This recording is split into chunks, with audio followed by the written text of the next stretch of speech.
fucking hours up and all that. Jesus Christ. Darren, why have you actually left the moon base and going back to Earth on your I just felt like taking a trip back home would be fun. Yeah, alright. I hope you're okay. I'm You're not gonna burn up, are you, there? No, we're slowing down. The G load is going down. Alright, that's good. That's good, yeah. It's weird that I'm not getting a ion storm blackout or anything. That's interesting. Oh, right, okay. I don't know what the fuck you're going on about. But you can grow potatoes, right? Just in case? Yep. Actually, I do have a save file called the Dunishin, or whatever, which is this game's version of Mars. So a guy made everything in the game. I think mostly stock to replicate everything that was going on in the book and the movie. Ah, got it. But it's really boring driving for days in a rover. Oh shit! And there's just like landscapes all the same, and it's pretty much. So you've been playing that for 700+ hours. Correct. Non-stop.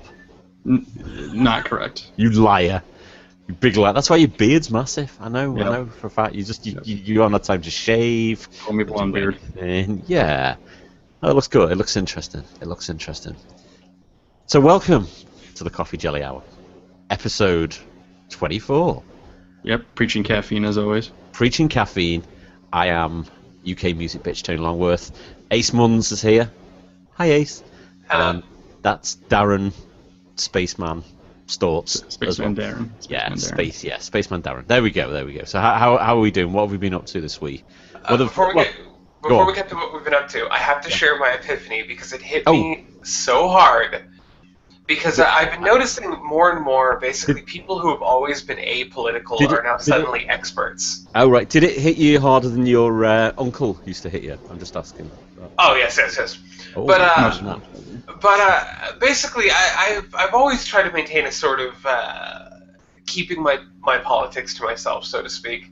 Because as far as I'm concerned, nobody's particularly an expert in the field, and unless you specifically want to know their opinion about it, you don't want to know their opinion. Yeah. I guess, but I've now realized what Donald Trump is. Donald Trump is essentially being told your foot's going to be amputated from diabetes. Because we've been so complacent for the most part that now we're finally about to lose a foot. And now we're like, no, we'll eat right. Yeah. No, it's okay. We'll eat good now. So it's too late. Is that what you say? It really is too late. What the hell's that noise? What? Oh, that'd be the geese. I was just about to say. It sounded like ducks or geese. Geese. Yep. Wow, you haven't got back into bestiality again. No. It's just the moon base drives people crazy. The problem is there's no geese. Where the fuck are the geese? There's a pond behind our apartment, and we have tens to hundreds of geese at any one time. That's hilarious. Sorry, Ace. That completely distracted me. So that would distract me as well. I mean, but that's the entirety of my epiphany is that Donald Trump is losing your foot to diabetes. Yeah. Oh no, it crashed. And there's. Oh my God, Darren. Oh no, I thought you meant. Yeah, the actual program, not the. Yeah. Unfortunately. Oh, hey, look, there's Darren. Hi, Darren. He's still alive. I thought you'd crashed. I thought you died on the trip back to Earth. No, so it was just a simulation, guys. Calm down. Oh, fucking hell. There's a blurred line between reality and fantasy for me. So yeah, definitely. Donald Trump. Yeah. Donald Trump. What a dickhead. Equals losing your foot to diabetes. Yeah. Well, there are so many people who didn't give a fuck several years ago, and didn't give a fuck years before that, but now suddenly they're all like, oh shit, oh crap, this guy might come into power. Fuck. It's the fucking, I don't know. We're just sort of like watching from afar and just thinking, Jesus Christ. I kind of think everybody's watching from afar. Yeah, even there. I just don't know what the score is. It's just fucking, people just seem, I don't know. I can't believe people are supporting him. And I kind of think the only thing that's been more irritating this election season are the people supporting Hillary who don't know why they are. Yeah. Because you see a lot of them on social media where they're like, let's bring a woman into power, and it's that has nothing to do with her politics. What the fuck are you even saying? But aren't people supporting her as well because of Donald Trump? Because it's Yeah, well, the better of two evils, and I'm okay if you support Hillary. I just don't like that there's a minority of people out there who don't seem to understand why they're supporting her. Yeah, it's the same people who only talk about the fact that Obama's black. I was just about to say, or Muslim, or not from America. Yeah. Well, no. I guess you're kind of blurring the line, but I mean the people who are pro-Obama but seem to only be pro-Obama because he's black. And you're like, well, you're not really saying anything positive. You're just like, we got a black president. Okay, that's cool. Just tick one of those boxes, basically, and that's it, isn't it? Yeah, this is good. Yeah. That's good. I mean, if he was gay as well, that'd be great, wouldn't it? But there we go. Hillary's not a lesbian now. No. That Star Wars announcement, I don't know if I ever touched on that, but that pissed me off so bad. What is it? Didn't Abrams say that there was going to be gay characters in Star Wars? Oh, really? There's always been gay characters in Star Wars. Well, but wasn't he did a thing like for sure the next couple movies would have explicitly gay characters, and I was just really. Oh, let's tick those boxes. Tick those boxes. Well, there's always been a rumor that Luke was always gay too. Yeah. Well, so why is that anything new? That's the logic. Have characters be gay. You don't need to have a fucking press conference about it. It doesn't need to be a thing. Yeah. The press conference isn't necessary, and the fact that's not that's not the character's personality. No. That's an attribute of their person. That's the attribute of their character. It has nothing to do with the character itself, though. I mean, the other thing is Darth Vader's always been into leather, serious leather, hasn't he? So there's always been that as well. So.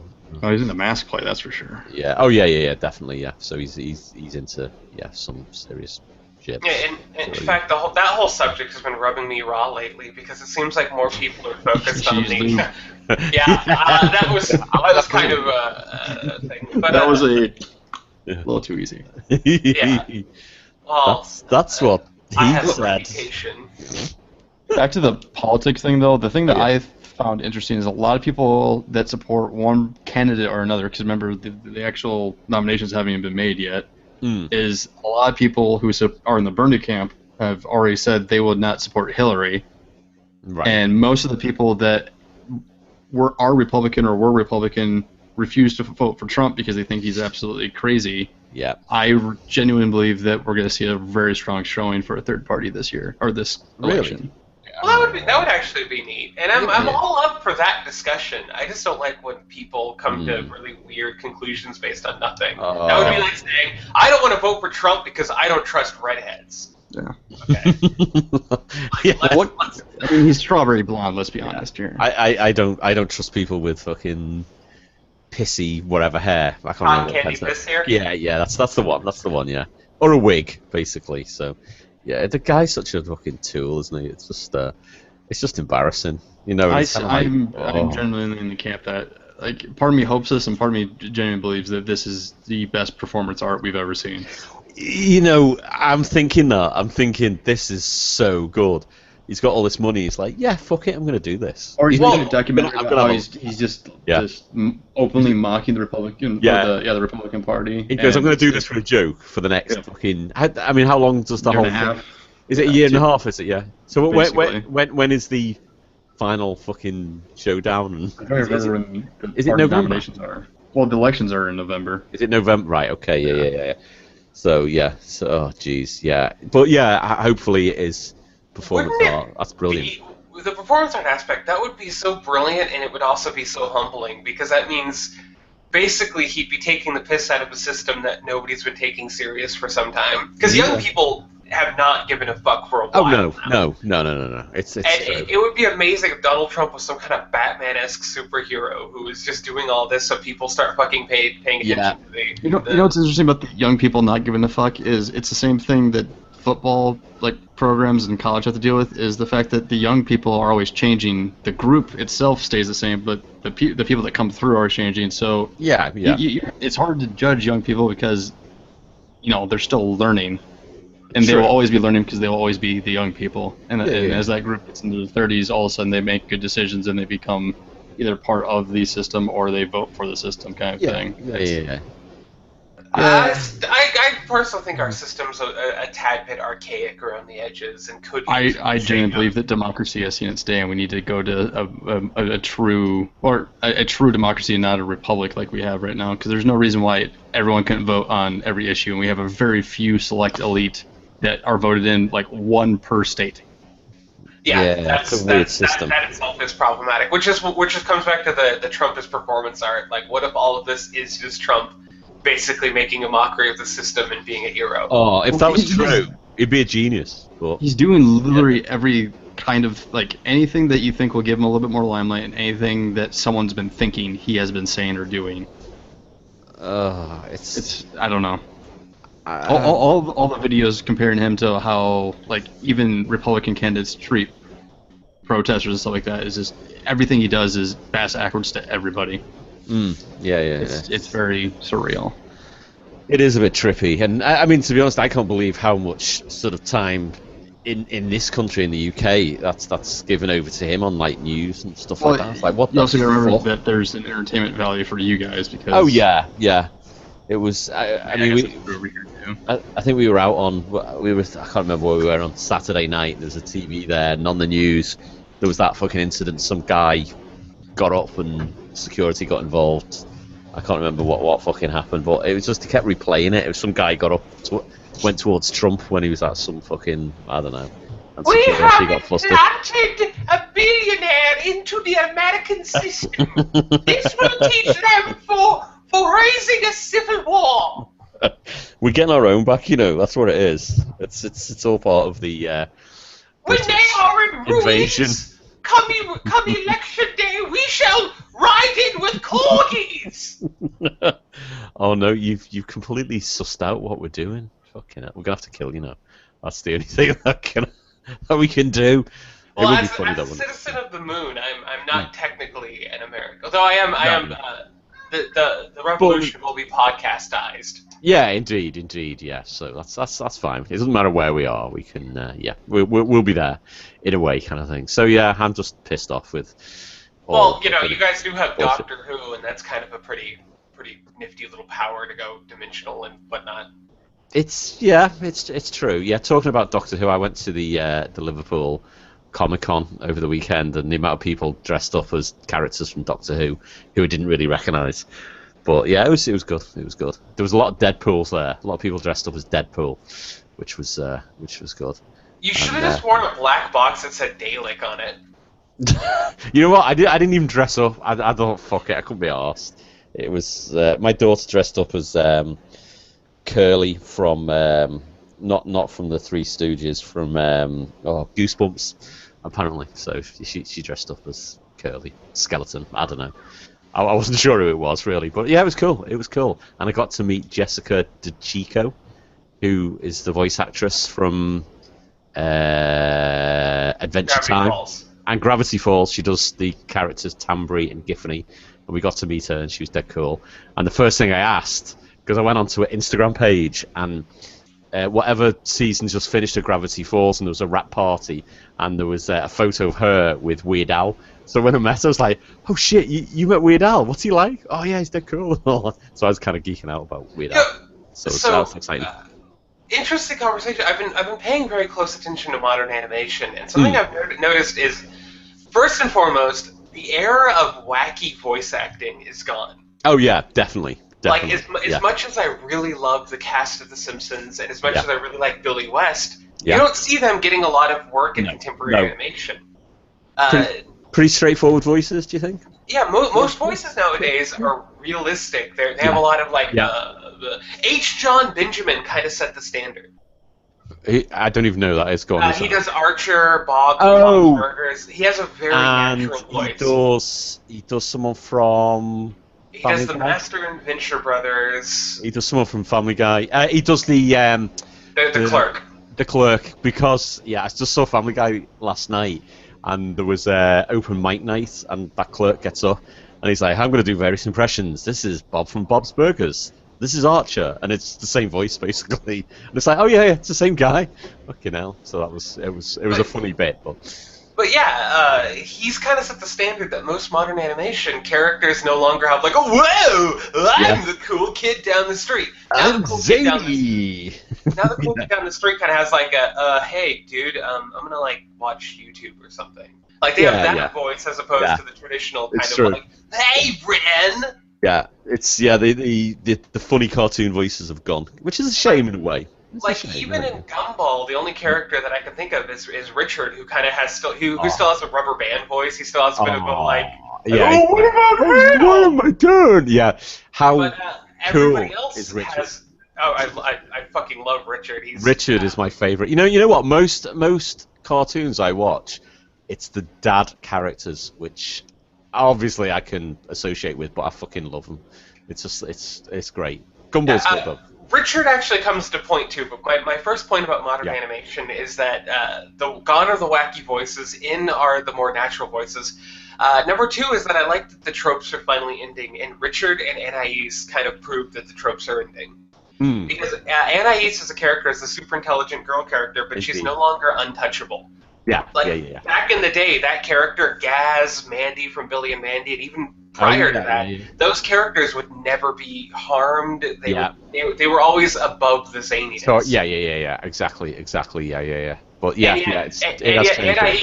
Anais gets beat up just as much as everybody else. She gets beat up. She gets picked on. She gets, I guess, depressed and stuff like that. She's in a flawless. And the thing I really liked about Richard is he's a trope. The dumb guy character trope, except for he's never outwardly cruel, and I really like that. Because if you watch SpongeBob, you'll notice that Patrick a lot of the times will almost intentionally fuck stuff up. It'll just be like, Patrick, don't press this button, and he'll be like, press the button. Yeah, he's done it. Yeah. Whereas Richard is almost universally always written as being very sympathetic and sweet and childlike. And I find that infinitely charming. Yeah, exactly. So what did you think of the actual design of Gumball, all the different characters and the different styles of fucking animation? Pornography. It's pornography for somebody who likes art. It is, isn't it? It's a head wreck in a way because there's so much going on, and it's very investing. Even if the story doesn't grab you, the constant everything, the visualization is just fantastic. It's a barrage of sort of different characters and different styles. The character, I can't even remember her name, the girl, which is basically just someone real, upside down head, mouth with eyes stuck on the chin kind of thing. I can't even remember her name. That's just like totally fucked up and freaks me out a little bit when that comes on. You know the one I'm talking about? Oh yeah, I do know. Yeah, I'm at season 4 of Gumball. Yeah, it's a great show. It is good. It is good. And what do you think of Gravity Falls? You digging that as well? I finished it. Gravity Falls only has 2 seasons, and then it ends. Yeah. Holy shit! What an amazing show. So good, isn't it? So entrancing. One of the best, and without even prefacing it, one of the best sci-fi horror shows I've ever seen on television. It is, isn't it? It is like sort of fun X-Files for kids, but but not just for kids. That's the thing. Yeah, no, not still, I watch it. It's still an engaging show. It's still well written. It's never. Yeah. It's just good. It's true. I tell you what, we watched this week as well, the new Goosebumps movie, which I hadn't seen, which I kind of enjoyed. I enjoyed it. My daughter loved it, and it's fun. It is good. It was good. I like the deserted fun fair in the middle of the woods and shit like that. It just looks so cool. And I did a huge Facebook post about that because I have a soft spot in my heart for horror movies designed for children. I really love that because it reminds me of when I was a kid. It reminds me of watching movies like Critters and Gremlin. Exactly. Well, my daughter got into recently got into the TV series and all that, and she's watching it before she goes to bed, and she's like, "Am I gonna have nightmares?" I was like, "Nah, you're gonna be fine. You're gonna be fine." And then she watched the movie over the weekend, and it's like, "This is great." And there's a whole shitload of like monsters and everything at the end. It's like, it's fucking great. I just love the look of it, and it was fun. Well, it was fun. One of the things I loved about it is because the movie isn't perfect. It's it's very cheesy. It's written kind of but it reminded me a lot of like movies like The Gate. Yes, yeah. It had that same feeling. It reminded me actually a little bit of Goonies as well. Goonies, yeah. It's got that fun sort of element, hasn't it, of the Goonies? And yeah, it is. It's a fun movie. It's kind of a bit of a no-brainer, but it's It's not perfect. It's not flawless. It's not something I'm going to watch every season. But True. I think it was a fun watch to see it. Yeah. No, it was good. It was good. So. When if you've not seen it yet, you really ought to turn your daughter onto it. It's a kids horror movie called Monster House. Have you ever seen it? Yes, animated computer graphics. Yeah. We watched it a couple of times. Fucking great. That's a good movie. Well, I think we watched it. I think like me and my wife actually watched it on the cinema when it first came out, and then we've seen it on TV a couple of times. And I think the first time my daughter watched it, she was quite a lot younger. She's like, "This is a bit scary." It's like, no, you will watch it. This is going to be good, and it is. The reason I preach that movie because it's unapologetically scary, despite the fact that it's marketed for kids. They don't pull the punches and make the ghosts wacky. Yeah, that the house is just frightening, isn't it? And there's some good sort of jump scares there. But yeah, that is a great movie. I did enjoy that, which is fucking great. Yeah. Yeah. Someday I think I might just make a whole podcast devoted to great stuff to scare kids because I have such a soft spot because I grew up in the era of Goosebumps books. Yeah. Brilliant. And video stores, so I had the constant. Break. Another really great one that I'm surprised people don't talk about more is a movie called Paranorman. Oh yeah, that is a good movie actually. We did go to the cinema to see that one, and that's a good one. That's one that it should be praised more. Although it gets very anime in the second act. Yeah. It's a long movie as well because I remember going to see it, and I think we took my daughter and a couple of friends, and they got a little bit restless. I was just like totally into it, and I was like, no. Sit down, watch it. It's good. But it legitimately feels like two movies because the first half is a zombie horror film, and the second half is kind of a more in your head Dario Argento witch film. Yeah, definitely, yeah. But no, that's a good one. I need to watch that again actually. That is a fucking cool film. Which is good. Is Darren still there? Is he fucked up? Oh, hi Darren. He's still there, isn't he? Yeah. Have you seen any of this stuff? Nope. Oh, just because you haven't got kids doesn't mean you can't watch kids' movies. I watch my own kids' movies, the movies I grew up with that I still enjoy. Oh yeah, go on. Good. But I recently just saw My Neighbor Totoro last week. Saw Airplane for the first time Monday night. Jeez, yep. Excellent. Neither me nor the wife had seen that one, or did you enjoy that? Totoro. But yeah, I definitely got a kick out of it more than she did. But I'm into older comedy. Yeah. I mean, she likes Python and stuff, but stuff that's literally that absurd. She'll laugh at, but yeah, not a big fan of. Oh, it's fucking great, Airplane. Oh, it's good. Airplane stuff. 1 and 2. Yeah, I did. Going to see Boondock Saints tonight. Oh, brilliant! Is this your date night? Yep. Date night tonight. Yeah. Well, yeah, it's one of the events at Flix, so we hit all of those. This is good. This is good. Finally caught up with Geek Shock and ICS. Still need to catch up with Penn Sunday School from the month gone. I'm kind of behind on Geek Shock. Yeah, I'm caught up on Geek Shock. I'm behind on ICS, and I'm behind on Pins. Oh, the last two episodes of Geek Shock were something else. Really, I need to start listening. Geek Shock is definitely hitting a really good stride. Fucking hell, Andy's sister, Ludmilla. Yeah, Jesus Christ! I think you know what? I actually think I've had nightmares of her. It's fucking. That was pretty good. Frightening. Absolutely. It seems to me that Paul's really enjoying the reoccurring characters more since. Was it Steve had the question? I can't remember who brought in the question. Oh yeah. About who would play all the roles or whatever, and they spent the week.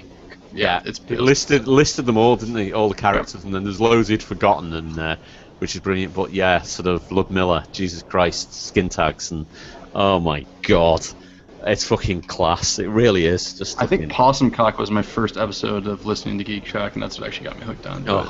And they brought up him in the most recent. It is funny. It is fucking funny. Oh, by the way, there's a possibility that I might be helping Paul to release his single, Long Distance.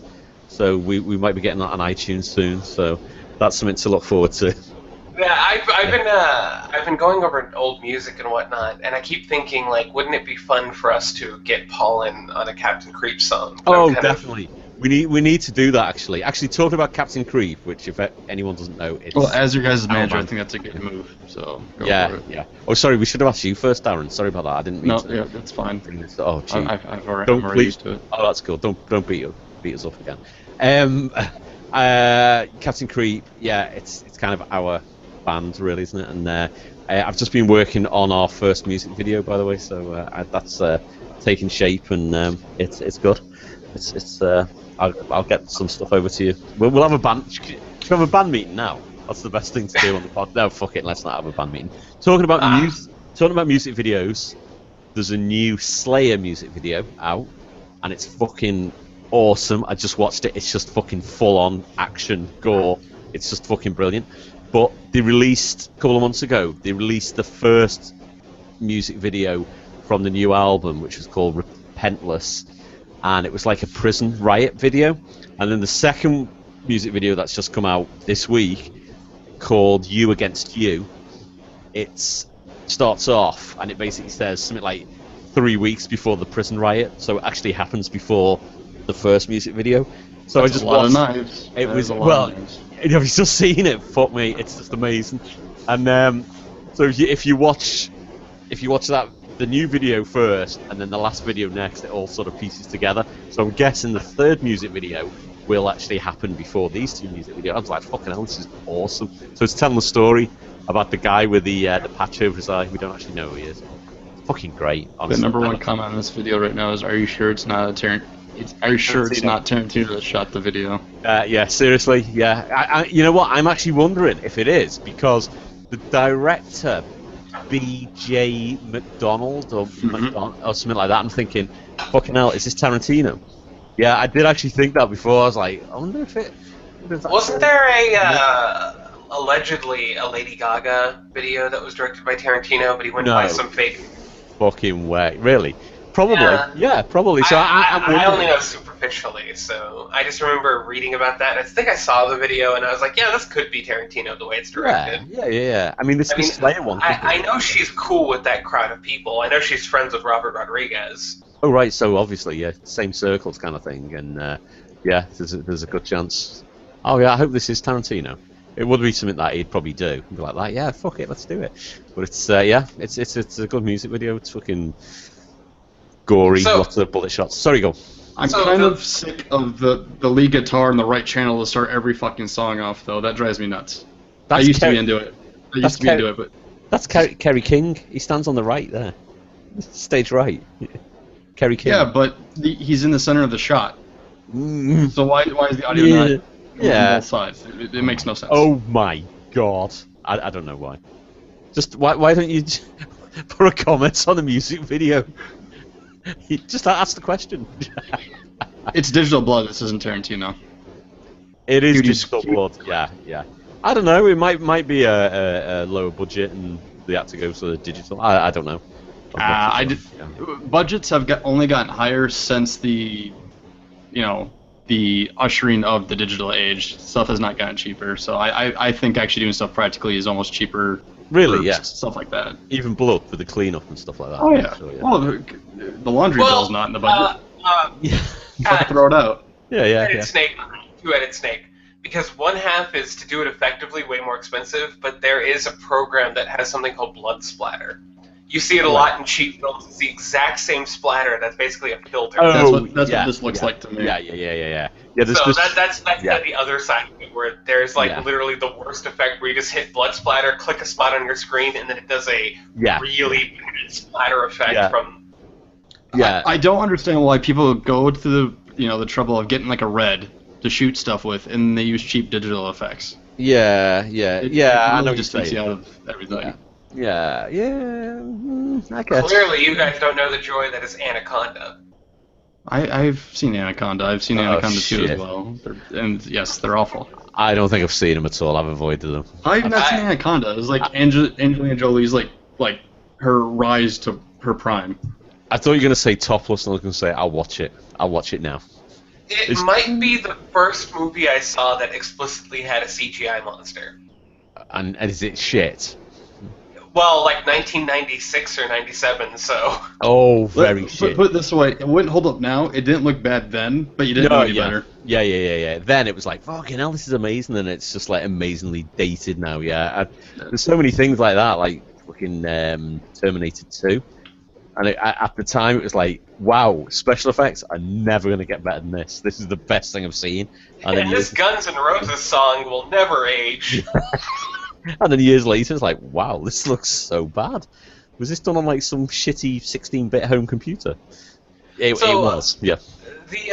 Before I completely lose that tangent, the last rule of contemporary animation I've realized, all about the stunt casting. It's all about casting people with whom children don't love, but their parents would fucking love. Yeah, exactly, yeah. Because more and more are we seeing people like Weird Al and Patton Oswalt and like a lot of comedians that are typically not animation guys are getting. Yeah, exactly. Brian Posehn, I can't pronounce it. Posehn. Yeah. He's doing more animation now, and it's like these are guys that totally appeal to an older crowd, but they're so perfect for these animations. Yeah, well, it's because Brian in particular and Oswald, because they're in the same circles. Their friends are heavily into animation, like Jerry Duggan. He helped with the writing of Deadpool, and then what's his name? One of the lead guys for Rick and Morty is a really good personal friend of Brian's. So that's Justin Roiland, yeah, whatever his name is. Yeah, the one. I know who's also like best friends with the creator of Adventure Time and the creator of Gravity Falls. Fucking hell, really? And that's why Gravity Falls has nods to both Gravity Falls and Rick and Morty have nods to each other. There's Gravity Falls. Yeah, there's a nod in Rick and Morty to Gravity Falls where they're chasing Rick and Morty through all those Ricks are chasing Rick and Morty through all those different portals. And Dan Harmon. That's the one.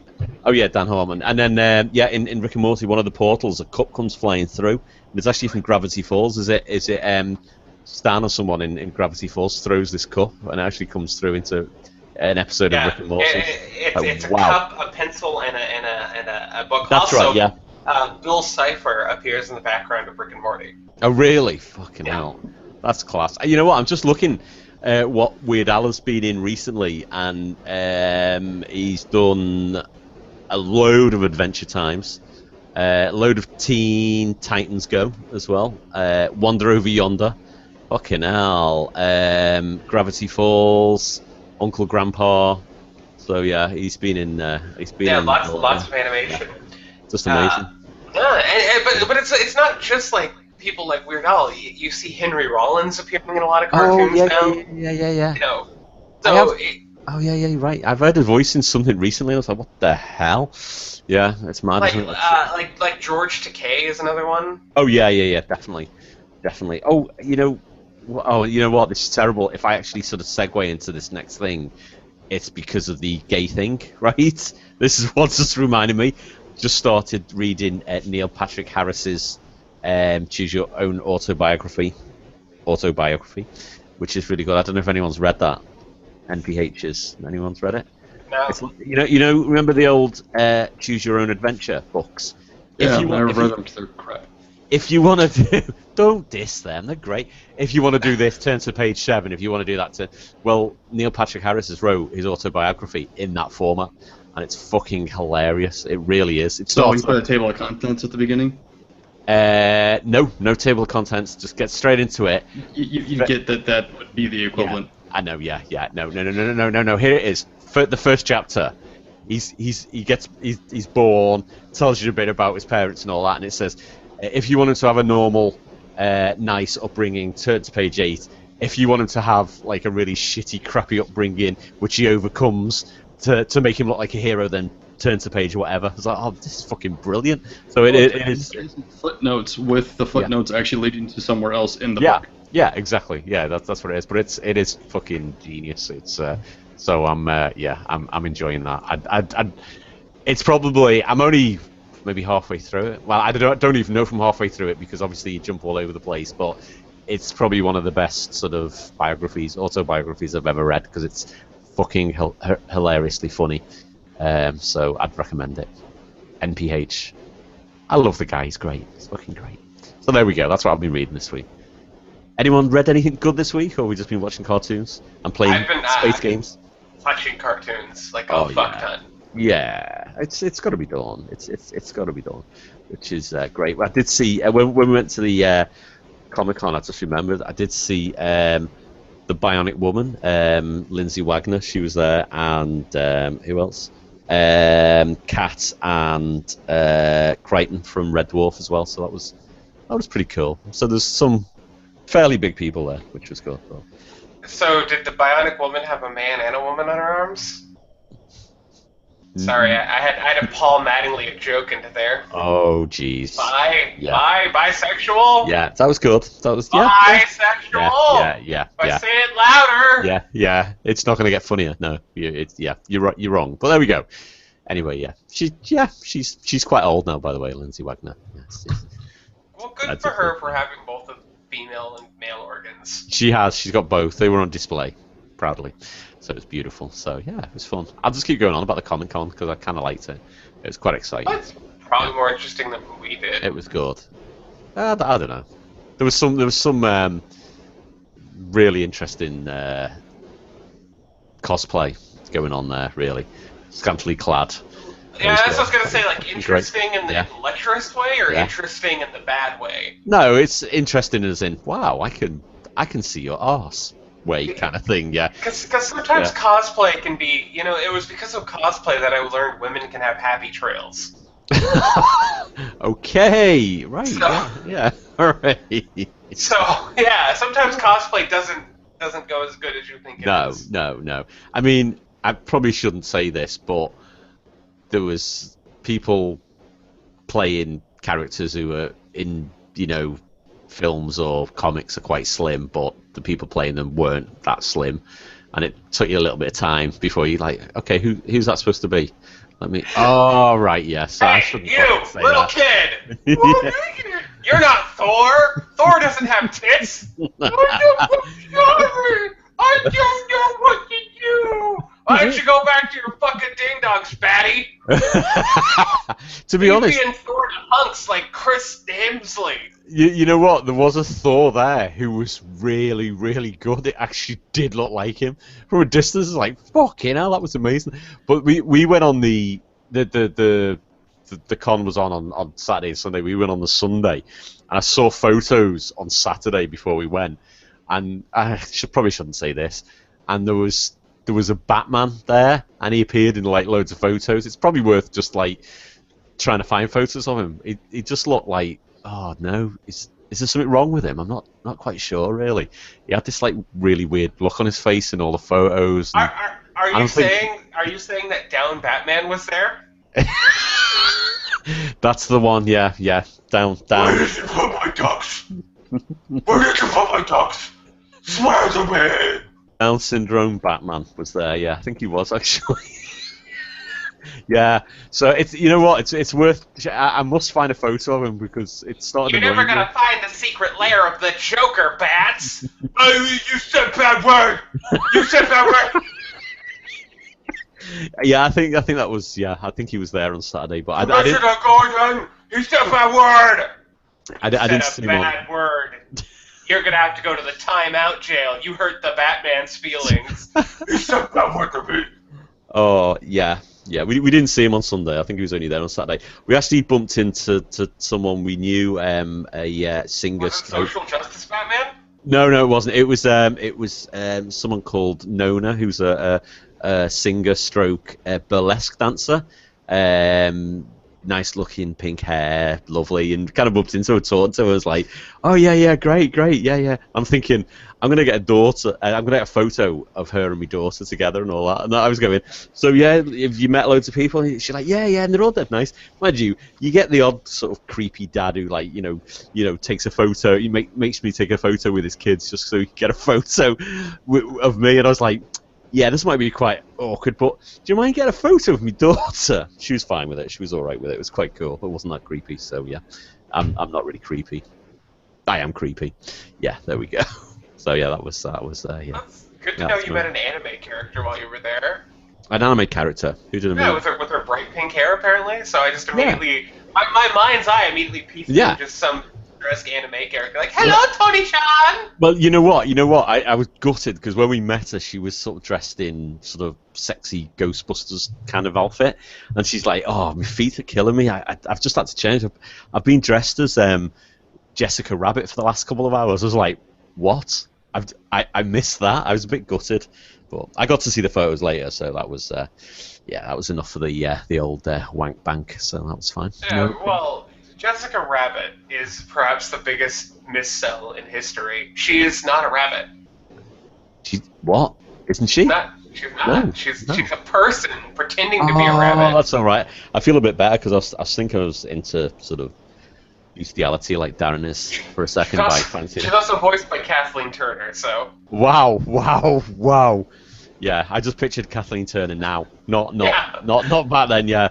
Didn't she sort of crop up in Californication, I think, and that was a fucking shocker. I believe she's now Down Batman. Is that who she's playing now? That's her current role, Down Batman. Yeah, that's cool. Yeah, that's. And Down Batman goes to the store. Yeah. Do you have chocolate milk? I'm gonna have to get a manager for this one. Do you have chocolate milk? I got Koopa. Okay, let me get the manager. He'll be here in a sec. Hi. Hi. Can I help you? I am the knight. I need chocolate milk. Chocolate milk. Oh. Chocolate. I need chocolate. Commissioner Gordon. This voucher's actually expired. So. Commissioner Gordon, Batman don't get chocolate milk. He a supervillain.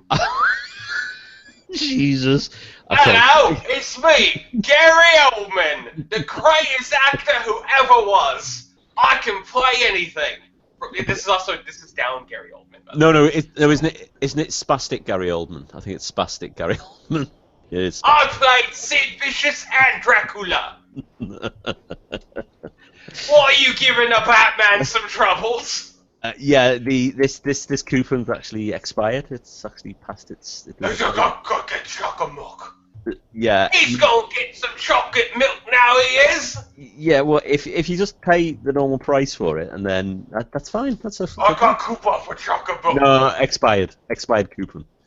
Sorry. You just pay. You have money. Do you have money? Money? Do you have money? No, voucher no good. Oh jeez, I'm speaking to you like you're foreign. Voucher's no good. Are you speaking down to this mentally handicapped man? It is I, social justice Batman.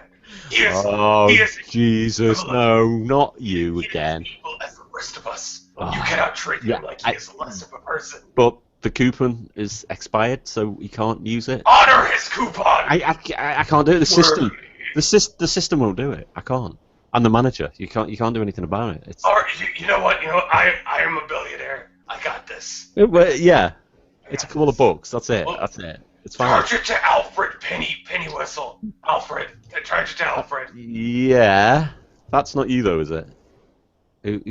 No. It's not my. It's not. Yeah. It's not my butler. Well, you can't. Yeah, you can't just give me a name. There's women being oppressed on the internet. I have to defend Lady Flash. I'm just gonna have to get. Somebody has made a derogatory comment about Lady Flash. They've suggested that her name suggests that she should show her breasts, and that is not cool.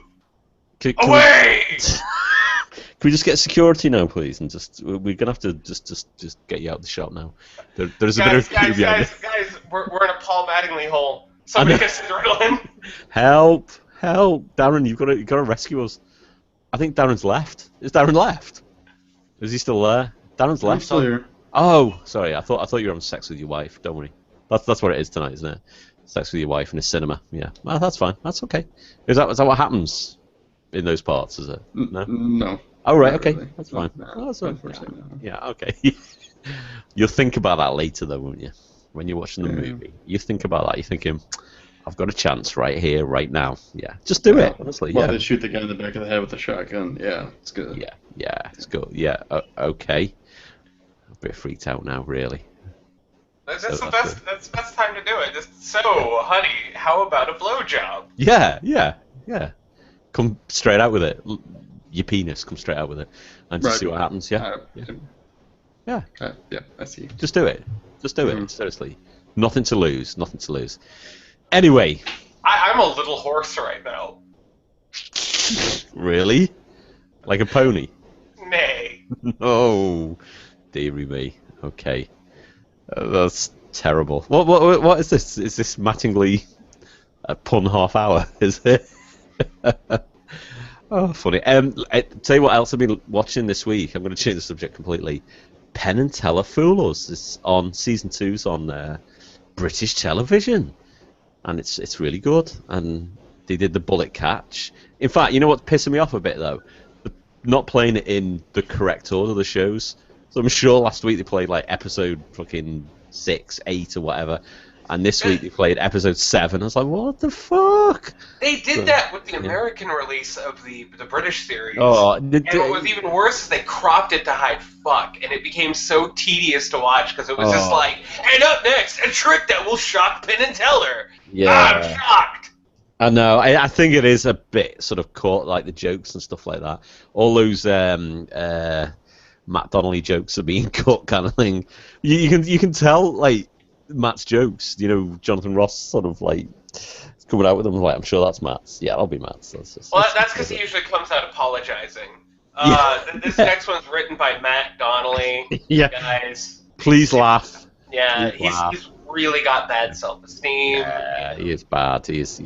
But yeah, no. But no, it's good. I'm enjoying it. Some good magicians and. If I'm gonna play a little bit of American Pride here, it's that our season was better.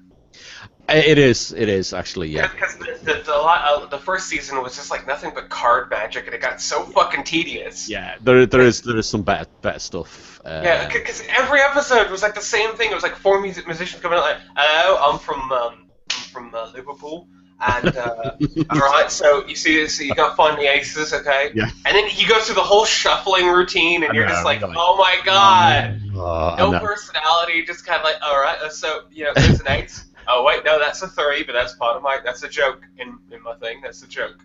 Okay. Yeah. And then every single time, it's always the same thing. It's always the sort of rhetoric at the ending where they do their basic back and forth, and Penn always says like, "I've never seen shuffling that good," and you're like, "You said that to every magician now. Can we just fucking get through it? You're just being exactly. Yeah, you know exactly how it's done. There was one guy. The last episode I watched, there was one guy on like some ex-marine, and he's dressed like someone from 1898, and he comes on and he does this. In fact, they call Simon Pegg from the audience to help out, kind of thing. I need a volunteer. Jonathan Ross gets Simon Pegg from the audience, as you do, and it was the trick. I don't know if you remember it. It's the trick with the watch, where okay, if I just pull the little winder out with the watch and then you wind it around, you never actually see the watch and what time it is initially. And there's like, I was thinking, this is pretty. There are some shit acts. Most of them are good, but that was a bit shit. Yeah, I also felt bad because they didn't. Simon Pegg seemed so uncomfortable. Oh, he did. I think it was one of them. I think it was like, whoa, Simon, we'll get you on stage. It's going to be good. And I think within about 1 minute of him being on stage, he realised that it was just a lame trick, and it was kind of like, like the trick was bad, and he didn't say or do anything funny. He would just sort of sat there. Awkward. It was one of them. I'm thinking, I kind of like, I even know how this trick's done. You never see the face of the watch before he sort of turns the time to 10 to 5 and all that bullshit. And I don't know how the hands disappeared, but yeah, it was kind of like, and then the actual guy doing the trick, when Penn said, yeah, I think it was like a sort of a trick watch kind of thing. The guy wouldn't have it, and he's like, no, not really. No, I don't want to have an argument. And then they have to go to Johnny Thompson to actually fucking say, yeah, that's how you did it, mate. That was fun. It was just an awkward moment. It was fucking great. That's actually the one part of the show formula that has bothered me, is there are times where people get so caught up on the semantics. Yeah. Well, you didn't say specifically what I did. Like, they bust them, and then, it's like super uncomfortable when they get married. I know. Jonathan Ross goes, right, we'll just speak to Johnny Thompson, and it was like just the moment, and you're like, no, that is how you did it. It was a fucking trick watch kind of thing. Get the fuck off the stage, it's one of them kind of thing. But it's good on the whole. It's fucking some great acts there. It's just amazing. It was fucking... Yeah, there were a lot more energetic ones. Yeah, there were a lot more big magic tricks, which I like, because unfortunately their first season, and it's not to go back to what I said, it's not just a British thing. It's that it seems like they didn't hire good magicians. No, it seems like they took in more general people. They didn't have a specialized audience yet. Yeah. We're a small island as well. You know what I mean? So there's like 10 people there. There's 10 people. They're all ginger. They all have bad teeth. That was Penn and Teller Fool Us season 1. Yeah, that was it really. So yeah, it's fine. But no, I'm enjoying season 2. Season 2 is very good. Yeah. So I think I'm only on the second episode. So I was like, I've got plenty more to watch. It's always nice to see Penn and Teller. The only thing that I'm really critical about is whenever somebody under 18 is the magician, they give them a fucking magic kit. And I think that's the most patronizing thing ever. It just seems like such a here you go. One day here's the Penn and Teller starter kit. It's like, there we go. What a terribly I get how fucking cool it is. You know, your favorite magician gives you this kit, but at the same time, it's like true. You're not giving this to the adults. You're just giving this to the kids. I know, the little kiddies. Go on, kiddies, run off. I think Darren has left us. I think he's gone to have sexual intercourse with his wife. So while watching the Boondock Saints. Yeah. Which I couldn't think of anything better, really. I mean, I wouldn't mind having sex with his wife while watching that. But there we go. What about you? Yeah. I'd probably go for The Walking Dead, but. Oh right, okay. Have sex with The Walking Dead. Is that what you're saying? No. Yeah, while watching Darren's wife. Yay! Okay, that's fair enough. Yeah, each their own. That's fine. That is cool. That is that is cool. So, what else have you been up to this week? Anything else fun? Colossally knocked behind on work, and Well, you're not behind. No, I am behind. I'm colossally behind. Oh right. Oh, sorry. Yeah. So you've got to catch up, and I've got a fucking shitload of stuff to do, which is good. And as I say, made a start on our first music video, which I'm quite excited about. I'm looking forward to you seeing it. It's going to be good. I don't want to see. I'm excited to have another vocalist. Yeah. Oh yeah. So how's that going? I haven't talked to him since the initial day he came and visited. He said he totally wants to be in, if for no other reason, because he doesn't want his legacy to be working at Target. Oh really? Yeah. I kind of like Target, but there we go. That's okay. Yeah, so I already have 2 songs by him that are pretty much finished. All we have to do is add in some guitar and some extra effects. So awesome, fucking hell! Those 2 songs that you actually sent me, was it last week? I can't remember. Really, really good. I listened to them again before, and I was like, shit, yeah. So I saw one more to send you. I had to get it cleared because he wrote the song, and we had a third guy do vocals on this newest one. And so I had to contact the third guy to make sure that it was okay that we used his vocal take, or if we could redub it. And he's like, it's as long as I get a free copy to hear it, then I'm okay. And I'm like, cool. Well, you can have the MP3 free. We won't charge you.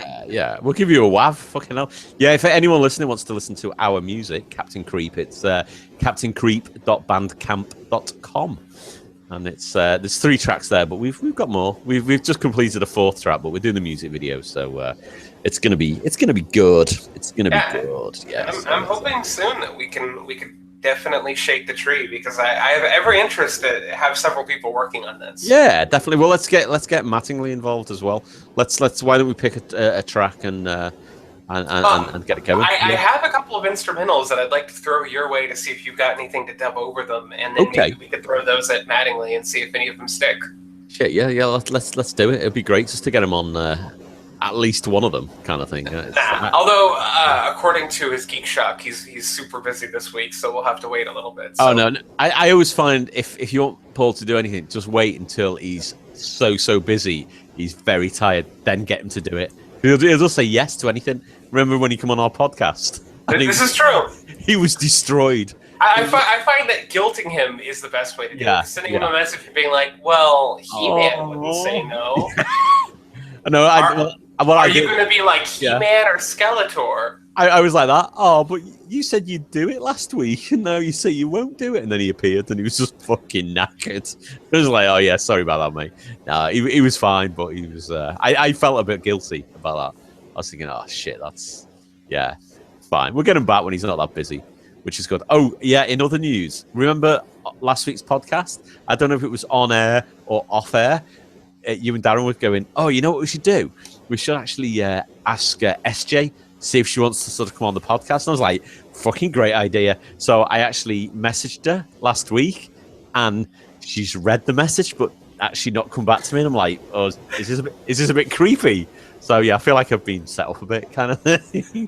So well, you know it's bad when you get the message from Jacob that just says, don't contact my wife. Well, yeah, she unfriended me, and then, well, no, the message from Jacob just said, I'm going to kill you. So, yeah. I know where you live. No. I have a very specific set of skills, so mainly recording audio for Vegas shows. Yeah. So, that's, I'm scared. I'm scared. I will record you. Yeah, I will record the audio of me beating you. But then I did think when I sent SJ that message, I thought maybe I shouldn't have sent her that photo that I sent as well.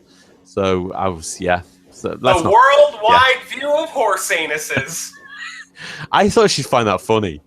Especially how they're sort of positioned to be in a heart. She actually likes animals though, didn't she? I thought, who's not going to like it? She loves animals. It's fine. But no, apparently not. So there we go. So, I think I've offended SJ. So, sorry, SJ. Not that SJ's not listening to this. Maybe she is. And if she is listening to it, you know what she's dying to hear? What's that? Sonic High School! No way. Not Sonic High School. Okay. I'm quite excited. Yeah, we're doing this as a twosome. A twosome. This is pretty good. What chapter are we on? Are we on chapter 21? We are on chapter 21, Evil and Bad. You will be Rogue, and you will also be the narrator. I will play every other character. Okie doke. Rogue, Rouge, Rogue. Is it Rogue or Rouge? I say this every... Rouge. It's Rouge. I fucking suck at saying that. That's right. No, that's fine. That's it. Yeah. Okay. So Sonic. Should we get into it? Sonic High School. Let's get right into it. And this is a good one because there's an author's note. So let me read the author's note. Wow, I am back. I see that I have earned some haters while I was away leaving mean reviews. He wasn't leaving mean reviews. Right, okay. But just so you all know, this story is rated M and is for mature audiences only. Hold on, no, let me say that again. It's rated M and is for mature audiences only. Just because you do not get or understand adult material does not mean you should pass judgment on it. So keep on hating on haters because I am going to finish this story because it is so popular. If you leave nice reviews, thank you. I don't actually think he knows what adult material truly is, or any taking out your vagina and having it get hard and loose is adult. Okay, right, okay. So, welcome to chapter 21, Sonic High School, Evil and Bad. Sonic woke up out of his bed and fucking hell, that totally threw me. Sonic woke up out of his bed and onto the floor and was still angry. Now Sonic was Black Sonic and he had a tattoo. Sonic got ready for school by putting on scary things like chains and spiky collars that made him look bad and went to high school. Sonic went to his classes but did not do what he was told to do in class. He did not talk to anyone and instead he went on the computer and looked at videos of cigarettes and knives. Sonic then arrived near the lunchroom, which is where they were having lunch. Sonic's friends, what the fuck? Which is where they were having lunch. Sonic's friends. Sonic just looked in from outside while everyone was inside and no one was outside but Sonic. Let's just read that again. Sonic just looked in from outside while everyone was inside and no one was outside but Sonic, like an alive snowman that looks in your window on Christmas. Holy shit. So Sonic saw Amy and Rouge looking still skinny but now eating food in such a happy way, Sonic could hear them talking. Wow, I am so glad we are out of detention, said Amy to Rouge. Yeah, thanks to Silver, we have been escaped from detention and retarded, said Rouge to Amy. It looked like Silver did the hero thing to do and saved Amy and Rouge from detention, and now they were out. Sonic was not happy about it, though, being black. Haggard bitches, said Sonic to the window next to the door that he was looking through into the lunchroom from outside. Sonic saw Tails and Espio, and all the other people go over to Amy and Rouge, laughing and smiling that he hung out with before he turned black, and he got mad and sad and left. Sonic walked by the lunchroom's food area, which was a different room but attached to the lunchroom, where there was a separate door that could get you into this part where the food was made.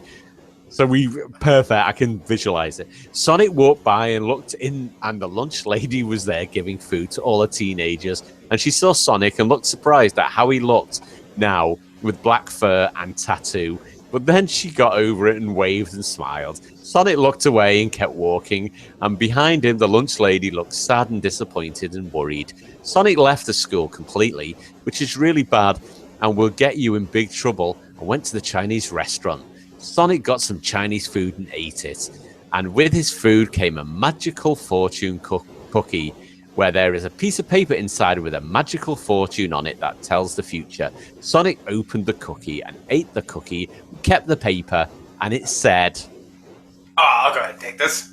You will not have any friends if you are black. See, I went for a different stereotype. Well, you did. That was good. Sonic, I don't know what I was expecting, actually. Sonic thought about what it said and wondered what it could mean and what it could mean for him, because it was so mysterious, always reading these cookies and their messages. So I've just realized what the fucking cookie said. You will not have any friends if you were black. I know. I kind of totally glossed over that. Yeah. Christ. After Sonic went back to school and missed one of his classes, but went to the next one, you can tell he's been on fucking summer vacation or whatever, can't you? Jesus. The writing's got shitter.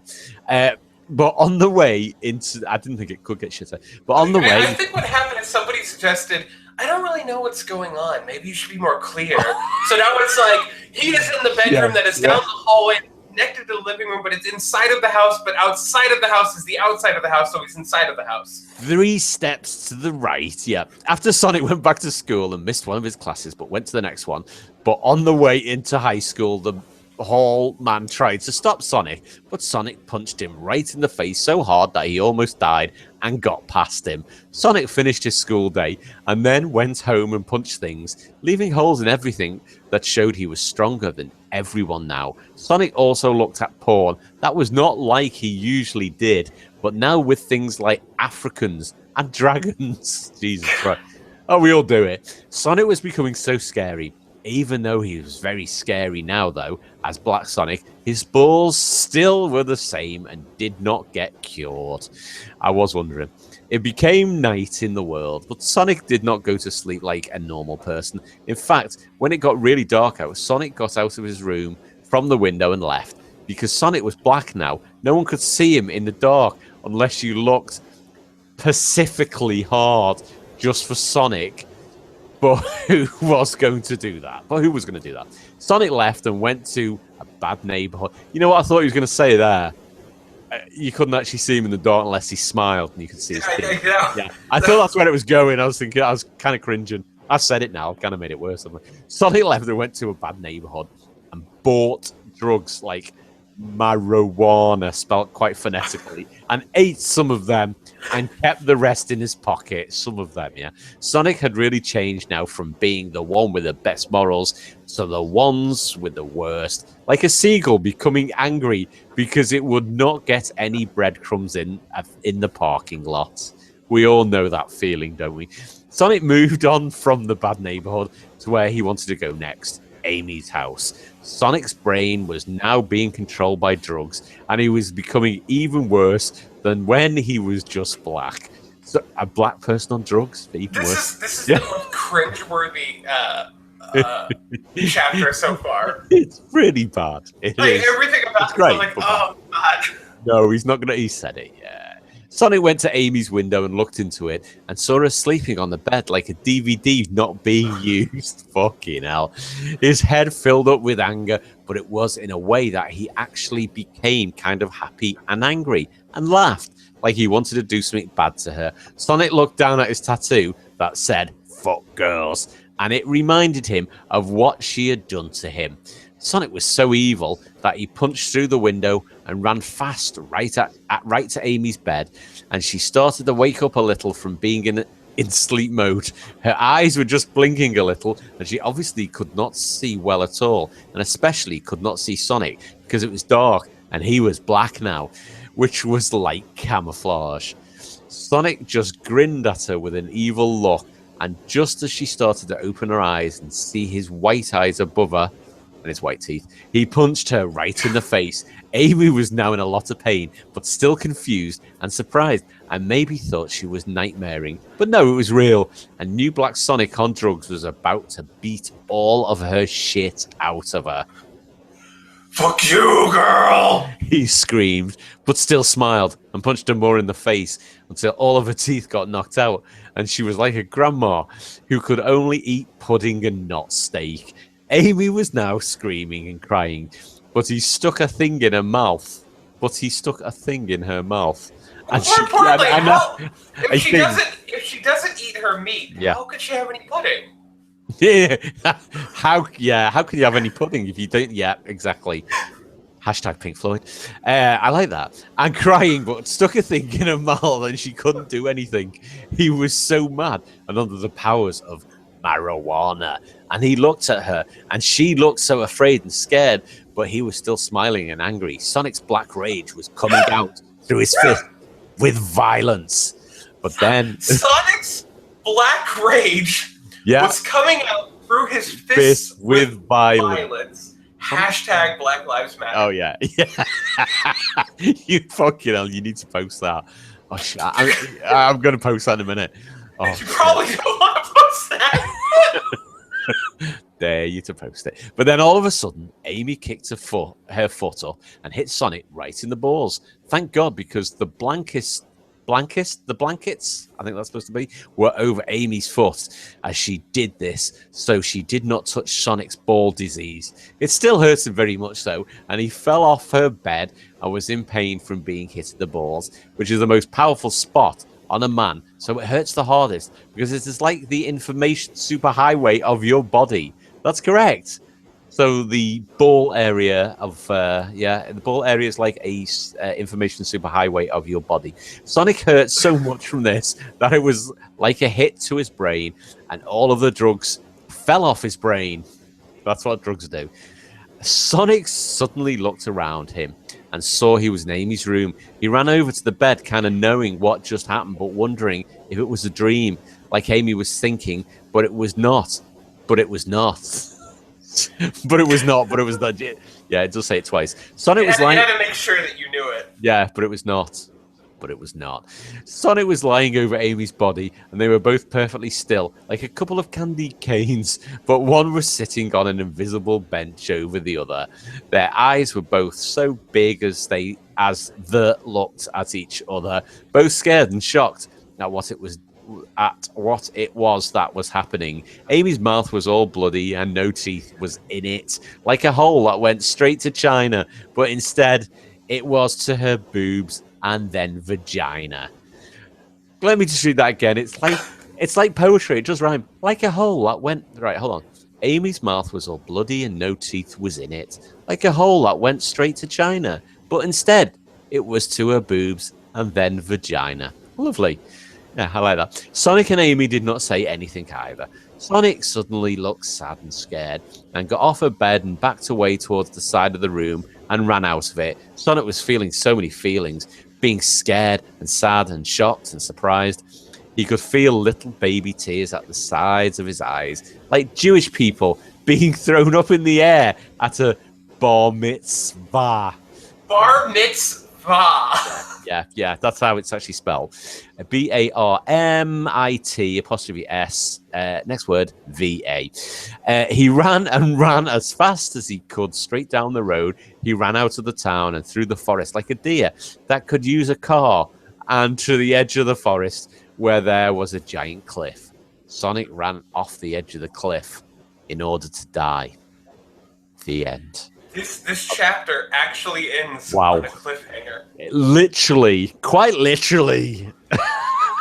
Holy shit! I don't know how to feel about this whole.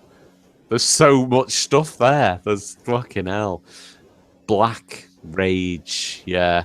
Sonic's black rage was coming out through his fists with violent. Black Lives Matter.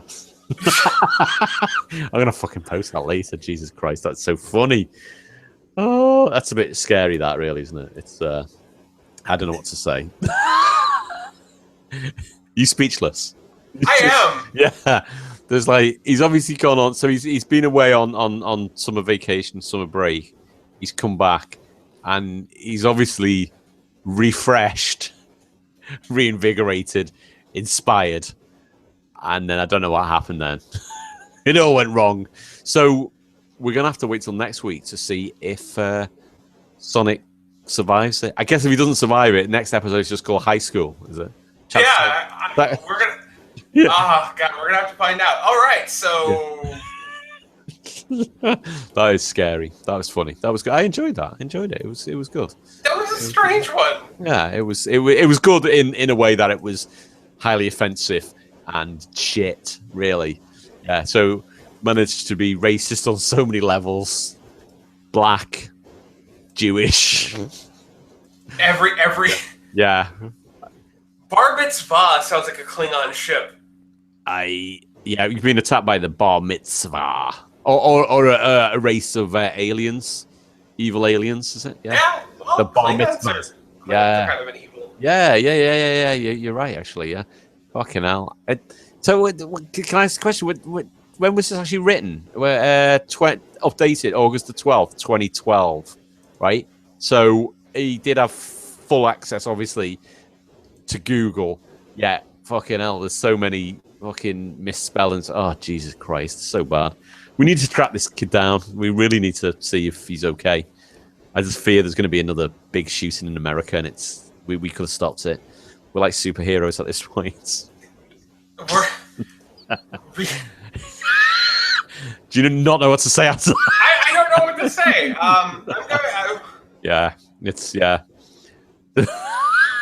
the biggest gun tragedy ever. We could have fucking stopped it. That's where this is going. Or maybe he'll just go full on fucking suicide bomber. I reckon. If we don't track him down now, right? We could stop it all. We could change the future. We need to do it. If we stop him, oh yeah, you'll never have written the story. Oh yeah, because that's how time works. Well, hold on a sec. Have you got a time machine? Is that what's going to happen? Are we going to go back in time and kill him? Yeah. No. Or make sure his mum and dad don't meet. You could do that. Yeah, you could do that. Oh, that's impossible if mom and dad are related. Oh really? So, yeah. Oh no! It's not. It's not. We could something could happen. We could adopt, or put one kid up for fostering when they were. Well, I think one of them was the parent and the other one was a child. Right. Okay. He's clearly the product of some kind of inbreeding. I reckon it's the son of Down Batman and Spastic Gary Oldman, maybe, possibly. I don't know. Here we go. All right, so sorry. I'm gonna be sending you a song over social media when we're done. Oh yeah. So we should probably wrap this up because we are now over time. We are. Shall we wrap it up? So this has been the Coffee Jelly Hour, and obviously there's a very important message that we must give at the end. Just remember, if it looks like magic, it is not magic. It is science. So deal with it. So that was Ace Munns. Darren's fucked off. Darren's fucked off somewhere. Darren's getting his end away, probably. Apparently there's promise of anal tonight, but I don't know. We'll ask him next week. And I was Tony Longworth, so take it easy, and until next week, keep drinking coffee, and we'll keep preaching caffeine. See you soon. Take it easy. Say bye, Ace. Bye, Ace. Bye, Ace.